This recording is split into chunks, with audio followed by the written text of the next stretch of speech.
Hi. So you want to do VCA. Do you like working with groups? Are you committed to working with communities for the long term? Will you treat community members, no matter what their situation is in life, with respect and dignity? Do you have the support of your national society, if you're with the Red Cross or Red Crescent, or from your organization? Does this describe you?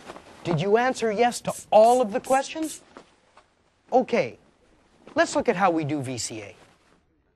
In a sentence, VCA is a participatory-based methodology for collecting and analyzing information about community problems, and then building sustainable solutions that the community itself can develop and implement using their own capacities. We reduce vulnerability and increase capacity. Let's break this down into manageable pieces. The first thing that we do is we apply a series of participatory information gathering techniques that allow us to get a better understanding of what the vulnerabilities and capacities are in a community. One of the tools that we use is called mapping. It's where we physically draw a map with community members so they can see what's really going on in their community. Now, there are two types of maps that we use. One of the maps is called risk and hazard mapping, where we show on the map where there are problem areas in the community. The second map is called capacity and resource map. And what this map does is it allows us to see where there are assets in the community. Seasonal calendars are another tool that we use. And what seasonal calendars allow is that we can see what the rhythm of community life is, kind of a day-to-day way that people live. Another tool is called historical visualization. This lets us see what trends are over time in the community, and it also identifies major events that have happened that help to give identity to that community. Another tool is focus groups, where we bring people together and we can get a deeper perspective of how community people view problems. But these are just a few of many different tools. And some of those tools don't exist, and you may have to invent them. Let's take a minute and talk about participation.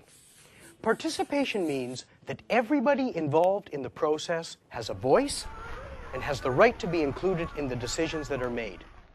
Community members themselves, women, men, youth, children, the elderly. Remember, the more people that are involved in collecting information and analyzing information, the better and more sustainable will be the decisions that are made on how to address the problems.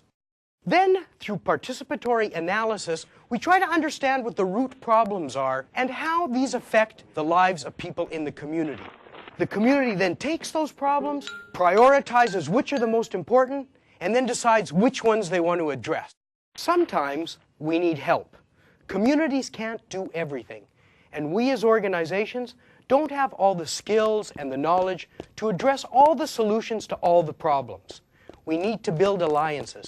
We need to work with government, we need to work with community groups, and with other international organizations to better implement the solutions to the problems. Remember, success largely depends on our capacity to provide the support that communities need so that they can make the change. VCA is not a project. It's not simply writing a report. VCA is a tool for change. And if you use it correctly, it can be a very, very powerful tool. So does this sound interesting to you? Do you want to be involved in a process that can lead to real and meaningful change and improve the quality of life for people? If you want to do VCA, talk to your Red Cross or Red Crescent.